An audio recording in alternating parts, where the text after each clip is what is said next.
20 अक्टूबर के बाद बिहार सरकार के द्वारा वार्ड सदस्यों को लेके जो खुशखबरी मिलने वाली थी, जैसा कि आपके द्वारा अपडेट दिया गया था, तो अभी बिहार के जितने भी वार्ड सदस्य हैं वो उनका सवाल है कि 16 तारीख का जो लेटर जारी हुआ है उसको लेकर और वार्ड सदस्यों के हित में सरकार के द्वारा क्या कुछ निर्णय लिया गया है, थोड़ा सा उसको लेके वार्ड सदस्यों को। देखिए, सबसे बड़ी बात क्या है कि पंचायत वार्ड सदस्य संघ के द्वारा जो 20 महीनों से लगातार आंदोलन चलाई जा रही थी, जिस प्रकार से हम लोगों ने बिहार सरकार के सामने में अपनी मांगों को रखा और हर वक्त में आश्वासन दिया जा रहा था, लेकिन इस बार हम लोगों की जो प्रतिनिधि मंडल 5 सदस्यीय टीम जो हम लोगों जाकर माननीय प्रधान सचिव महोदय और माननीय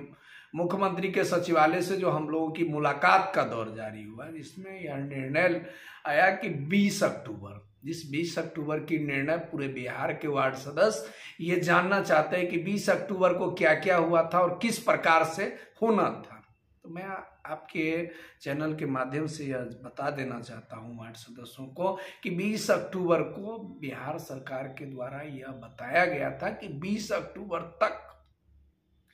बिहार के सभी पंचायतों में जिस प्रकार से कार्यकारिणी बगैर कार्यकारिणी बैठक किए हुए, आम सभा किए हुए, उस विकास राशि को बंदरबांट किया जाता है, लूटा जा रहा है, उस कार्यकारिणी बैठक को पोर्टल पर चढ़ाया जाएगा, ई ग्राम स्वरोजगार पोर्टल पर, कि ई ग्राम स्वरोजगार पोर्टल पर जो अगर चढ़ जाएगा कि कितना पैसा किस पंचायत में खर्च हुआ और कौन कौन से योजना में खर्च हुआ और इसकी किस कैबिनेट से इसकी मंजूरी दी गई थी कि आप काम कर सकते हैं और ये काम कर सकते हैं, तो इससे क्या हो जाएगा कि बिहार सरकार और आम जनता के बीच में भ्रष्टाचार का पोल खुल जाएगा। तो बिहार सरकार ने 19 तारीख के पेपर में, 19 अक्टूबर के पेपर में बजाबते यह पेपर में चिपका चुके हैं दैनिक भास्कर में कि एक एक योजना ई ग्राम स्वरोजगार पोर्टल पर दिखाई देगा और किस मद में कितनी पैसा बचा हुआ है और कितना पैसा खर्च हो चुका है। तो इस चीज से यह स्पष्ट हो गया कि बिहार सरकार 20 तारीख तक ये करवाना चाहते थे, लेकिन इसमें यह चीज हमको जरूर देखने को है, जैसे कि मुख्यमंत्री जी हर कार्यक्रम में जाते हैं और कहते हैं कि हम तो करना चाहते हैं लेकिन आप लोग करबे नहीं करते, मतलब वो आप लोग जिसमें लगाते हैं वहां उनके बगल में पदाधिकारी रहते हैं और वो पदाधिकारी उनकी बात क्यों नहीं मानता है, या कहीं ना कहीं संदेह के दायरे में है। यह एक तरह से अफसरशाही तंत्र जिसे बिहार में कहा जा रहा है कि माननीय मुख्यमंत्री जी के कोई मंत्री नाराज हो जाते हैं, कोई विधायक नाराज हो जाते हैं और इस प्रकार से अब वार्ड मेंबर भी नाराज हो रहे हैं इस बात को लेकर कि माननीय वार्ड सदस्यों को जो नाम पोर्टल पर चढ़ाने की बात की जा रही थी, तो वो चढ़ा कि नहीं सर? देखिए, बिहार सरकार ने यह बात कहा था कि जो 16 तारीख को जो एक लेटर निकला है, उस लेटर के माध्यम से यह है कि पूर्व में जो वार्ड सदस्य काम किए हुए हैं, नल जल योजना या नली गली योजना, जो चुनाव हार गए हैं या चुनाव जीते हुए हैं अभी, उनका पैसा पहले देना पड़ेगा बिहार सरकार को। जो चिट्ठी कहता है, जो बिहार सरकार का जो पत्रांक दिनांक के साथ जो 16 तारीख को निकला हुआ लेटर है, उसके अनुसार से पहले उनका पैसा देना है और उसी लेटर में निचले स्तर पर एक लेटर पर एक अंकित नाम है कि वार्ड में जितने भी गली नली का योजना है या नल जल जहां काम आज तक नहीं, जिस वार्ड में 1 रुपये का नहीं हुआ है, उस वार्ड का सर्वेक्षण सूची मांग रहा है बिहार सरकार। तो यह आप स्पष्ट समझ लीजिए कि बिहार सरकार जो हम लोगों के सामने में जो कमिटमेंट किया था कि 20 तारीख से पहले सभी योजनाओं का सूची लेंगे। सर, ये तो 20 महीना पहले भी सूची दिया जा सकता था, लेकिन 20 महीना के बाद सरकार के द्वारा यह जो सूची मांगा जा रहा है, तो इसको लेकर आप क्या कहेंगे? देखिए, सबसे बड़ी बात क्या है कि बिहार सरकार कछुए की चाल में चल रहा है और बिहार सरकार की जो ये धीमी गति है यह तय करता है कि जिस प्रकार से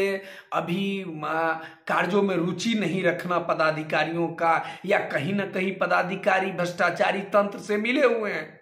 वो नहीं चाहते हैं कि पंचायत में उस व्यक्ति से विकास हो जो व्यक्ति एक कीर्तिमान स्थापित कर दिया। अगर नल जल योजना में अगर वार्ड सदस्य अगर हाथ नहीं बटाया होता, नली गली में हाथ नहीं बटाया होता, तो आज बिहार सरकार के माननीय मुख्यमंत्री जी डंके की चोट पर कहते हैं बिहार मॉडल। वह बिहार मॉडल वैसे नहीं बना है, वो वार्ड सदस्यों के द्वारा जो किया गया काम है उसी के आधार से बिहार मॉडल बना है। दूसरी बात कि जिस 7 निश्चय योजना का बार बार जिक्र हो रहा है कि 7 निश्चय योजना में माननीय मुख्यमंत्री जी ने एक कीर्तिमान स्थापित कर दिए, ड्रीम प्रोजेक्ट था, उस ड्रीम प्रोजेक्ट को विफल किसने किया था? यही पदाधिकारी जो आज 20 महीनों से उनके योजना, उनके पत्रांक, उनके दिनांक, उनके तमाम चीजों को नहीं मान रहे। तो माननीय मुख्यमंत्री जी को यह चीज सोचना पड़ेगा कि ड्रीम प्रोजेक्ट को एक तरफ सफल बनाने के लिए वार्ड सदस्य दिन रात उनके साथ में खड़े हैं, और दूसरी तरफ उनके पदाधिकारी जितने लेटर है और जितने भी कानूनी व्यवस्था है, जो डॉक्टर बाबा साहब भीमराव अंबेडकर ने जो संविधान लिखा, जिस संविधान में एक वार्ड सदस्यों को भी एक जनप्रतिनिधि होने के नाते काम करने का मौका मिला हुआ है, और माननीय मुख्यमंत्री जी ने जो मौका दिया है काम के आधार से, लेकिन इस कार्य को वार्ड सदस्यों को क्यों नहीं दिया जा रहा है? कहीं ना कहीं माननीय मुख्यमंत्री जी के इस फैसला पर प्रश्न चिन्ह लगा हुआ। वार्ड सदस्य संघ के आप राष्ट्रीय अध्यक्ष हैं और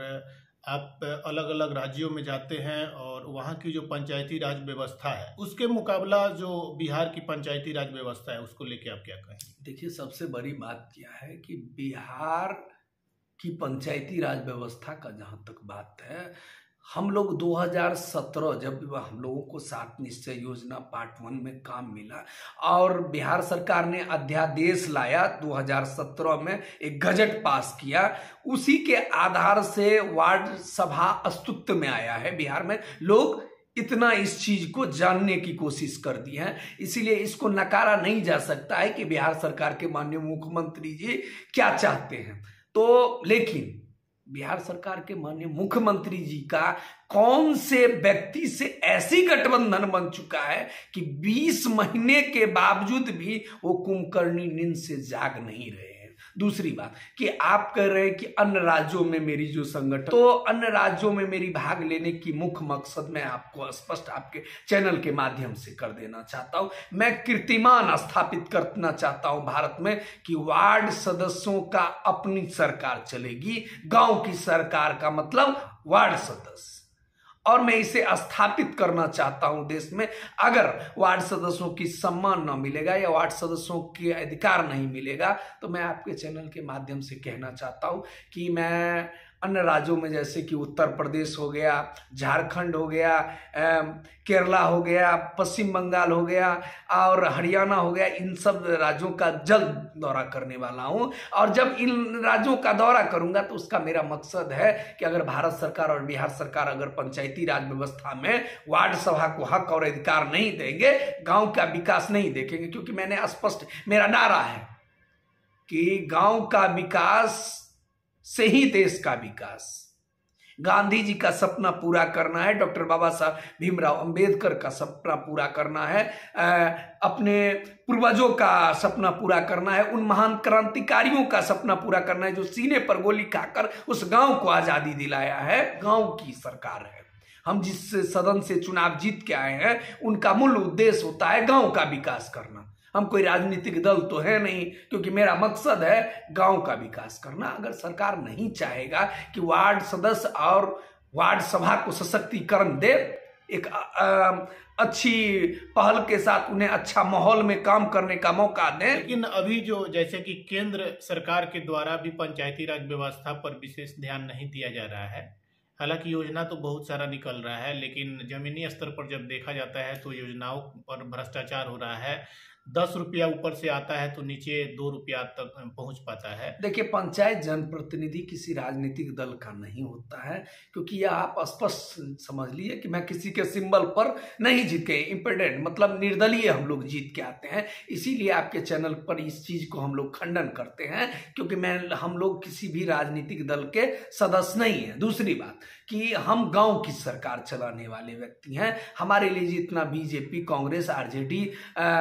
अन्य दल जैसे अन्य राज्यों में भी दल बहुत हैं, ऐसे दल जितने भी हैं वो सब हमारे ही परिवार के सदस्य हैं, लेकिन तभी तक वो हमारे सदस्य हैं जब तक कि वो गांव के विकास के बारे में, मैं कभी किसी भी सरकार से वार्तालाप करता हूं तो उसी मुद्दे पर करता हूं जिस मुद्दे से यह जुड़ा हुआ है कि अपने गांव का स्वाभिमान और सम्मान की रक्षा करते हुए ही और विकास की धारा को, मुख्य धाराओं को देखते हुए ही हम बात करते हैं किसी भी सरकार से। अच्छा, आपके द्वारा जिस प्रकार से आंदोलन किया गया और अभी तक लड़ाई जारी है, और अभी जब आप दूसरे राज्यों में जा रहे हैं तो आप दूसरे राज्यों में जाने का मकसद क्या है? देखिए, मैं आपको स्पष्ट बता देना चाहता हूं कि दूसरे राज्यों में जाने का मेरा मुख्य मकसद है। राज्यव्यापी तो मेरा आंदोलन चल रहा था बिहार के अंदर में, अब देशव्यापी आंदोलन की ओर हम बढ़ रहे हैं, क्योंकि अगर केंद्र सरकार और राज्य सरकार ये ख्वाब देखते हैं कि मैं प्रधानमंत्री बनना चाहता हूं, तो उन्हें एक चीज ध्यान में रहना चाहिए कि गांव से गुजरेंगे ही उनकी कुर्सी की लड़ाई। और अगर वो गांव का विकास को दरकिनार करके दिल्ली और पटना की राजनीति कर रहे, कोई आदमी लखनऊ की राजनीति कर रहे, कोई आदमी पश्चिम बंगाल की राजनीति कर रहे हैं, कोई आदमी जमशेदपुर की राजनीति कर रहे हैं। मैं इसलिए बार बार आपको इस राज्यों का नाम बता रहा हूं क्योंकि मैं बिहार ही नहीं, पूरे देश के पंचायत वार्ड सदस्य संघ का एज ए राष्ट्रीय अध्यक्ष होने के नाते आपके चैनल पर बता रहा हूं कि देश में गांव की विकास के बिना देश का विकास नहीं हो सकता है। इसकी लड़ाई मैंने छेड़ा है और ये राष्ट्रीय लड़ाई हो चुका है। कछुए की चाल, जहां तक आपके द्वारा बताया जा रहा है, बिहार सरकार जो कछुए की चाल चल रही है, तो जिस प्रकार से कछुए की चाल चल रही है तो जायज है कि आप लोग 5 साल के लिए प्रतिनिधि बने हैं, और इस तरह से जब बिहार सरकार के द्वारा कोई फैसला नहीं लिया जाता है, आप लोग कोई काम नहीं दिया जाता है, योजनाओं पर काम करने का अवसर नहीं मिलता है, तो आप लोग कितना इंतजार कर सकते हैं? देखिए, मैं एक चीज आपको स्पष्ट कर देना चाहता हूं कि गांव की विकास और गांव की जिस जनता के द्वारा, जिस गांव के गरीब गुरबा जो झोपड़पट्टी में रहने वाले व्यक्ति हैं, जो अभी गंदी नाली की पानी जिस प्रकार से गांव में जल जमाव बना हुआ है, जहां पर आज तक कोई संसाधन नहीं है, अभी तक चचरी पुल पर चलने पर मजबूर है, उनको उनकी दर्द, उनकी समस्या को सुनने के लिए समस्या का दूसरा नाम वार्ड सदस्य भी हो गया है। मैं आपके माध्यम से यह बता देना चाहता हूं कि बिहार सरकार को कि हम समाधान का दूसरा नाम वार्ड सदस्य बनने के लिए आए हुए हैं।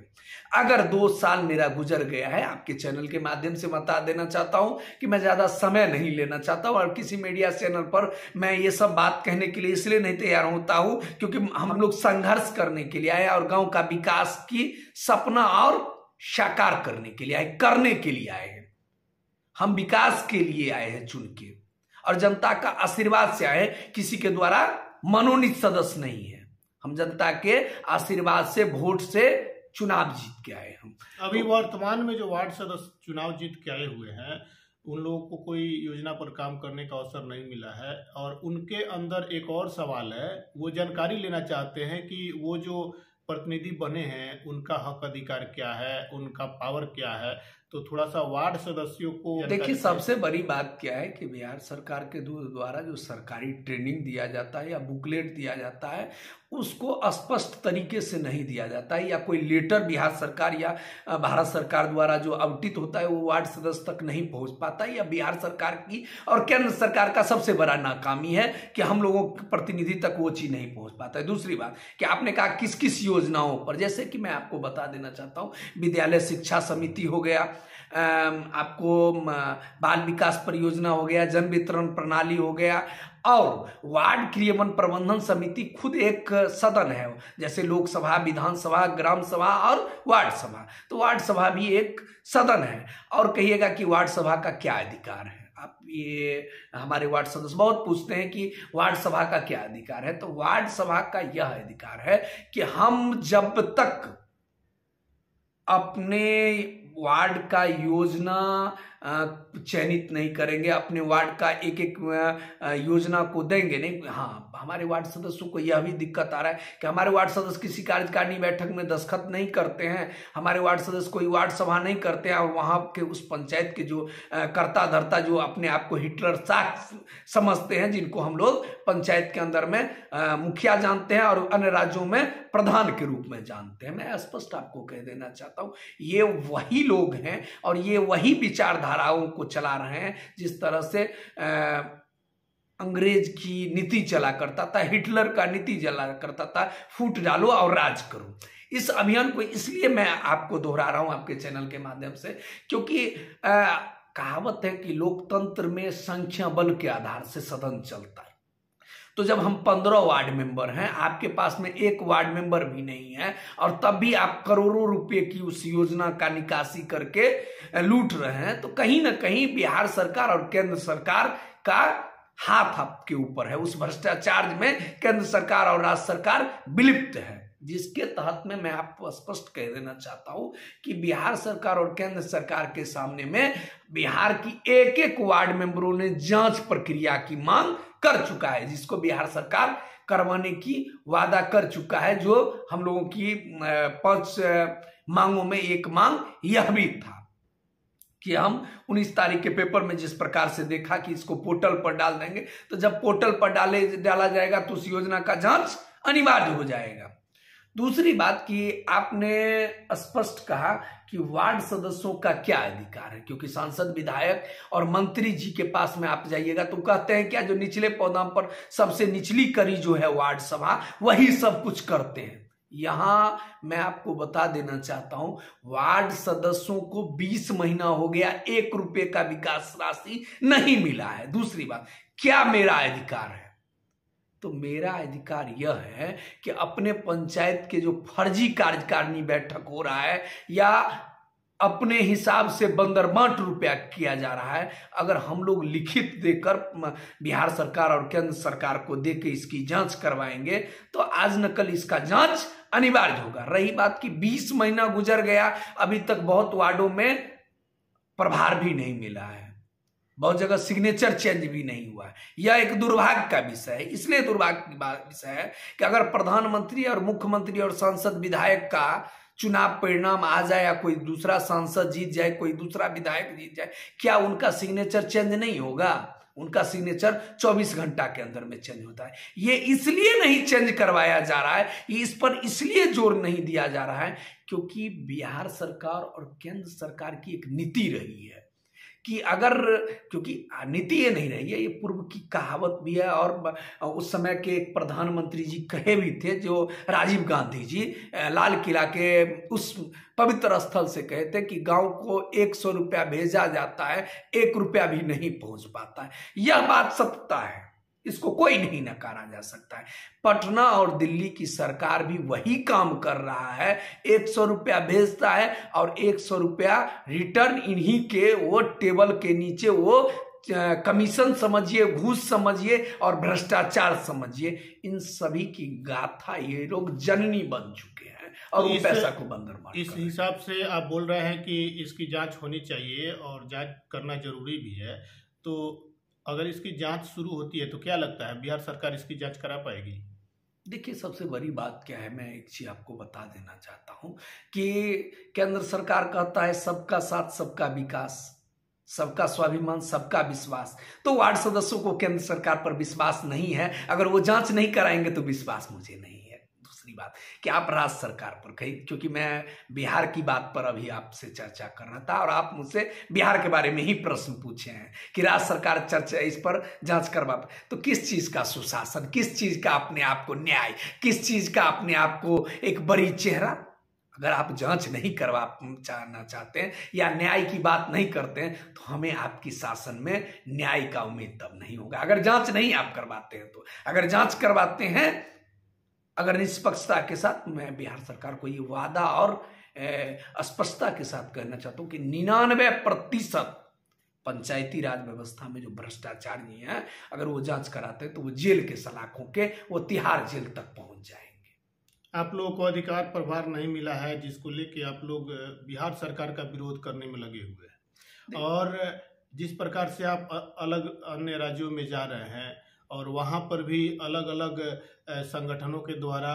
वहाँ की जो राज्य सरकारें हैं उनका विरोध किया जा रहा है। और ये सब ग्रामीण स्तर से ही समस्या उत्पन्न हुआ है। गांव की जो सरकार है, जैसे कि आपके द्वारा बताया जा रहा है, वार्ड सदस्य,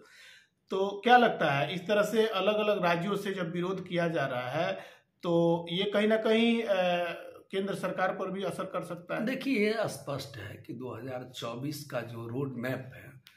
वो गांव से ही गुजरेगा। आप एक चीज स्पष्ट समझ लीजिए कि दिल्ली की दरबार का जो सजावट है, दिल्ली की दरबार की जो एक व्यवस्था बनी हुई है, वो एक राजशाही बन चुका है कि पटना और दिल्ली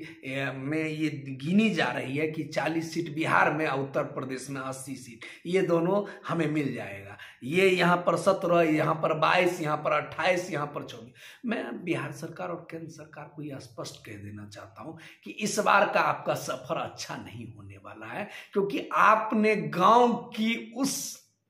कड़ी के साथ धोखा दे रहे हैं जो गांव का नींव है, स्तंभ है। क्योंकि पहले गांव का विकास तभी ये देश का विकास। इसीलिए मैं आपको ये चैनल के माध्यम से स्पष्ट कह देना चाहता हूं, अगर बिहार सरकार अगर 2024 के चुनाव से पहले अगर वार्ड सदस्यों की 9 सूत्री मांग पत्र है, वार्ड सदस्यों की अन्य राज्यों में जो हमारी मांग चल रही है, उस मांग को जब तक पूरा नहीं करेंगे तो 2024 और 25 में हर राज्यों की चुनाव में हम लोग दखल देंगे। और इसका असर आपको 5 राज्य के चुनाव में भी पड़ेगा। नदी नाली का पानी हट जाए और जो गांव में जो कच्ची सड़क है, जो अभी तक चचरी पुल बना हुआ है जिस पर से हम लोग तरफ तरफ कर, क्योंकि आपके सामने में बड़ी बड़ी दुर्घटनाएं सामने हुई। अभी अभी नाव दुर्घटना हुआ है, हमारे घर की लगभग में 50 बच्चे की डेड बॉडी निकाली गई है उस नदी से। यह दुर्घटना क्यों हो रहा है वो भी आप जान रहे होंगे। यह बिहार सरकारों की सोतेलापन व्यवहार, जो गांव के साथ सोतेलापन विकास का जो दर है वो नीचे जा चुका है। वो इसलिए नीचे जा चुका है कि राजगीर का मेला का झुमका गिरा रे बरेली की बाजार में, इस तरह का जो डांस करवाया जा रहा है, कभी सोनपुर की बाजार दिखाया जा रहा है, कभी पटना की ओवर ब्रिज और मेड इन ड्राइव दिखाया जा रहा है। यह सब दिखाना बिहार सरकार बंद करे। मैं उनसे अनुरोध करता हूं कि गांव की उस जो परपट्टी की आवाज है, वो किसान मजदूर के परिवार की आवाज है कि मुझे अगर देना है तो हमारे लिए स्वास्थ्य, शिक्षा और जो नली गली का जो काम है, जो मान लीजिए वहां व्यवस्था है जो लचर स्थिति में है, उसको तंदुरुस्त करने के लिए जरूरत है। क्योंकि अभी भी आप जानते हैं कि चचरी पुल पर से एम्बुलेंस पास नहीं कर सकता है। मैं बिहार प्रदेश के सभी वार्ड सदस्य एवं देश के सभी वार्ड सदस्यों से यह अपील करना चाहता हूं कि संगठित रहें। पंचायत वार्ड सदस्य संघ एक राष्ट्रीय संगठन है, एक रजिस्टर्ड संगठन है, भारत सरकार द्वारा मान्यता प्राप्त संगठन है। आप किसी के अब्बाह में ना पड़े, किसी के झांसे में ना पड़े। और कोई भी व्यक्ति अगर अनाप शनाप या कोई चैनल चलाता है कि वार्ड सदस्यों की मांग पूरा हो गया है, ये सब अब्बाह में ना पड़े। क्योंकि पंचायत वार्ड सदस्य संघ अपना संघर्ष को तेज गति कर दिया है, अब देशव्यापी आंदोलन की ओर बढ़ चुका है। इसीलिए बिहार के अंदर में कोई भी ग्रुप, व्हाट्सएप हो, फेसबुक हो, ट्विटर हो या जो भी सोशल साइट हो, उस पर अफवाह फैलाया जा रहा है कि आपको किसी भी व्यक्ति या विशेष का झांसे में नहीं। मैं फिर से आप सभी वार्ड सदस्यों से आग्रह और निवेदन करना चाहता हूं कि आप किसी के झांसे में न आवे, क्योंकि आप अगर किसी के झांसे में फंस जाइएगा तो यह संगठन कमजोर हो जाएगा, यह संगठन की लड़ाई विफल हो जाएगा। और आप भी समझते हैं कि अगर हम लोग इस बार अगर हार जाएंगे या इस बार अगर टूट जाएंगे तो कभी भी सफल नहीं हो सकते। इसीलिए मैं पुनः आग्रह, निवेदन और आप लोगों से विनती करना चाहता हूं कि यह आखिरी लड़ाई है और यह लड़ाई अब जीत की ओर आ गया है। हम लोग जब तक जीतेंगे नहीं तब तक इस लड़ाई को छोड़ेंगे नहीं, और आखिरी सांस तक गणेश चौधरी आपके साथ है और गणेश चौधरी की पूरी जीवन आपके लिए समर्पित है।